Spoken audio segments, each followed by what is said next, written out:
Me chamo Antônia Gemini de Oliveira, curso o terceiro semestre de Engenharia Civil e vim aqui explicar como eu resolvi duas questões da lista de mecânica.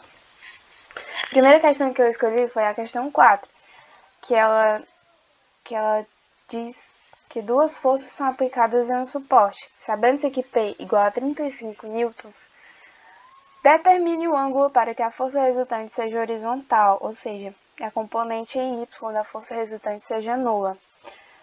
Ela pergunta qual o valor dessa resultante e pede para que a gente responda pelo método da decomposição em componentes retangulares. Temos aqui a imagem, que já traz algumas informações, de que a força que eu denominei F é de 50 newtons. O ângulo que essa força faz com o eixo X é de 25 graus. Temos também que a força P vale 35 newtons, falta apenas a informação do ângulo alfa. Podemos decompor essas duas forças em suas componentes, em X e em Y. E temos que a soma das forças em Y, ou seja, a resultante em Y, é nula. Ou seja, a soma da força Fy mais a força Py é igual a zero. Podemos aqui fazer a substituição, que Fy é F vezes o seno de θ.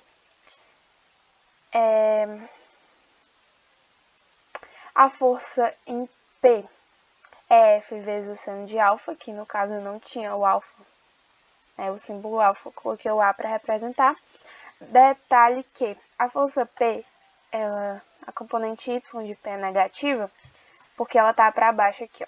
Ela está no eixo negativo, na parte negativa do eixo Y, certo?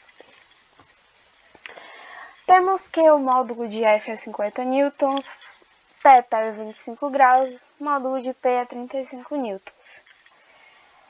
Igualando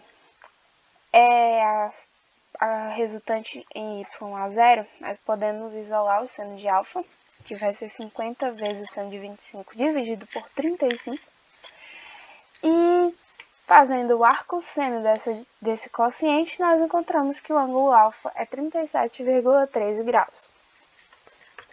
Falta-nos agora descobrir qual é o valor dessa resultante. Nós temos que a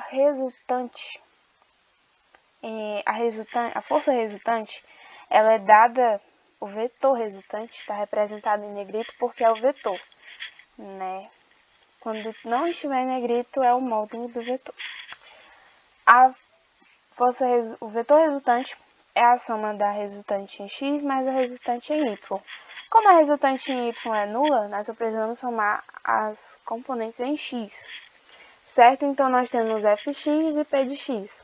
Fx é F cosseno de θ, é negativa pelo mesmo motivo que o P de Y era negativo, porque no caso aqui as duas componentes em X estão do lado negativo do eixo X, certo? Então as duas serão negativas.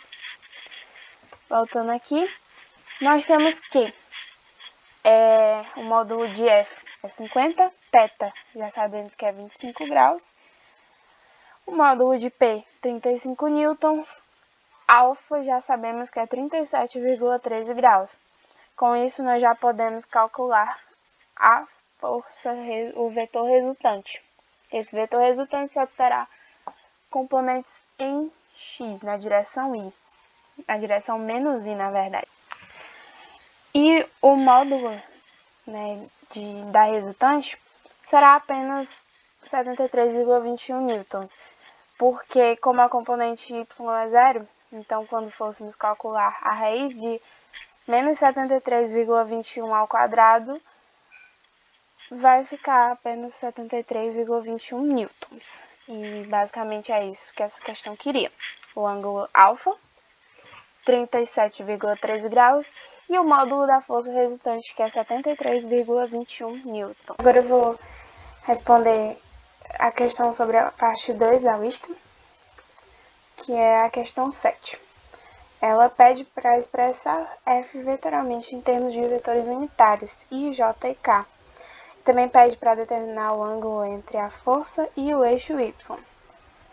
Primeiramente, nós temos aqui a imagem, que nos dá a informação da direção da força, né, para onde ela aponta, nos dá o módulo da força, nos dá algumas coordenadas de um ponto que está indo na mesma direção que a força.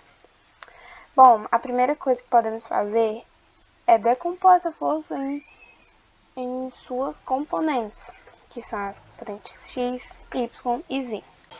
Nós podemos também determinar dois pontos, como referência, que é o ponto A aqui na origem e o ponto B aqui nessa extremidade, porque nós temos as coordenadas, as informações sobre as coordenadas deste ponto B.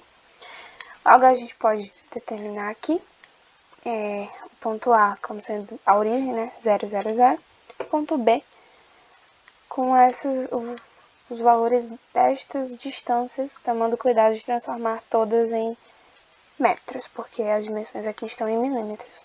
A gente consegue fazer aqui o vetor AB, que é o vetor final menos o inicial, certo? Então, nós conseguimos achar a distância de A até B, elevando todas essas componentes ao quadrado e tirando a raiz dela. Nós obtemos que a distância de A até B é 0,13 metros. Agora, podemos calcular a força decomposta em seus componentes, que a fórmula para isso é o módulo da força vezes o vetor da distância de A até B dividido pelo módulo da distância de A até B. E dividindo esse vetor pelo módulo dele, nós temos um vetor unitário, certo? E aí, fazendo as substituições e as divisões, nós temos que a força ela é 18,46 na direção I, menos 23,8 na direção J e 50,77 na direção K. Logo, nós já podemos calcular o θy, que é o ângulo que a força F faz com o eixo Y, que é o cosseno menos 1 da força F em Y, da componente F em Y, dividida pelo módulo de F. Nós temos que é o cosseno menos 1 de menos 23,08 aqui, a componente Y, dividido por 60. Nós temos, então, que o ângulo é 112,64 graus. Vemos que este ângulo é maior do que 90, dado que a componente Y é negativa, certo? E basicamente é isso que a questão queria. Ela queria a força representada em vetores unitários, seus componentes unitários, e queria o ângulo que a força faz com o eixo Y.